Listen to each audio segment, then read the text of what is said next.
My name is Stephen McCoy, and my eye condition is Usher syndrome. Usher syndrome is a retinal eye disease that causes blindness and hearing loss. I did wear hearing aids since I was 6 years old in both ears, and they had informed us it was due to ear infection, because Usher syndrome was something that was completely so rare at the time, and still somewhat, but we are hearing more about it more and more as time goes on. So for me, I didn't know about it, but I just knew that I was different, and so I decided as a child that I was going to hide my disability, and I hid my disability for a very long time.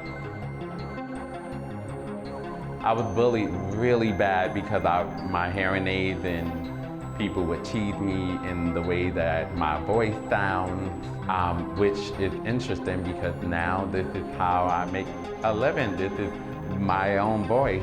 The things that I would, like literally, even not only just my peers, but older individuals would literally, punch me in my throat to tell me to talk different. And I hated my voice. I hated it so bad that I decided not to talk. So I developed selective mutism. I did not, it was just something that was like, every time I open up my mouth, it's something that's bad, it's hurtful, it's hurting me, people don't like it. So I didn't realize that people were teaching me to hate myself. But now, it's a completely different story. That if I can make it, I know anyone can. So moving forward, making history as the first Black deafblind journalist, I was very shocked in some ways, because I just was like, wow, this is the reason why I never saw anybody that was like me, because I'm being blessed to kind of lead the way. So I always say I stand on the shoulders of so many people, so many amazing men that have come before me, and so many amazing women who have uplifted those men. And I feel, with this platform, I want to be able to lend my shoulders so that the children that's coming behind me will be able to have something to stand on and go as far, way surpass all of the things that I've accomplished. So that is my dream. No one wants to be alone. I had to do a lot of self-analysis, and I did that during COVID. I had to really sit with myself and pull all of the ugly out, and it was time to start pouring love into myself. And as I continued to drink that water of love and pouring into myself, I was allowing myself to release anyone who did not want to be in my life. And I did that by just being honest. The anger and all of those emotions, the sadness, it is going to be there. However, the beautiful thing is about being authentic, you find your village. You think that you're alone, but all it takes is just speaking out. And eventually, like magnets, you just start getting attached to everyone who you're supposed to walk this life with. Okay, because when I was diagnosed, I didn't know where to go. I did not know where to go. I was going to retire from journalism, and I just said, no, I can't do this anymore. Like, I'm not gonna do this anymore. And through that, with family, with friends, trying to pour a little into me, it allowed me to, okay, I'll go get the mobility training, which I got through the Commission for the Blind of New Jersey.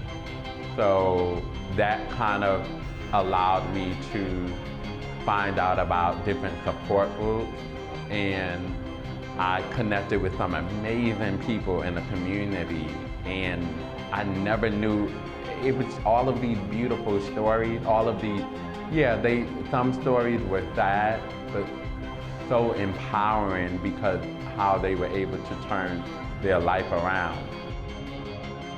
And I just decided, I think I could do this. And when I made history as the world's first Black deafblind journalist, and I said to myself, when you make history or the first to do anything, you have the power to set the bar as high or as low as you like. And I said, I want to set it as high as I can, because that's the only way those who are coming behind me will stand taller. When you're losing your eyesight, your hearing, that's what made me brave, because literally, I want to be so honest, because I know people are watching this, and I'm not gonna cry, but it's something that I definitely don't talk about a lot, which is being suicidal. And I was suicidal. And it was, a difficult time for me. Yeah, it was bad, but the beauty of it is that I said, if I'm going to live, I have to be, because I'm not afraid anymore. The fear is on the other side. I'm losing my eyesight, my vision, my hearing. So there's no need for me to be afraid anymore. There was a point in my 20s where I always just kept going out and doing this, doing that, and just not giving myself that time, because I was still running away from who I should have been running to, which is just the man in the mirror. I'm sure there's many people that's out there that are people who are always rushing to make sure that other people have your time and attention. But what are you doing for yourself to give yourself that time and attention? And when I was giving myself that, it was just, I just started to flourish. It really was. It was like a flower blooming. Don't be afraid. The fear it may be there, but that bravery starts with self-care and truthfully loving yourself. Be your crazy self that you've always been, but know that you most certainly have control of your life. We all have control of our life and the decisions that we make. I know it's hard out there, but trust me, it gets easier.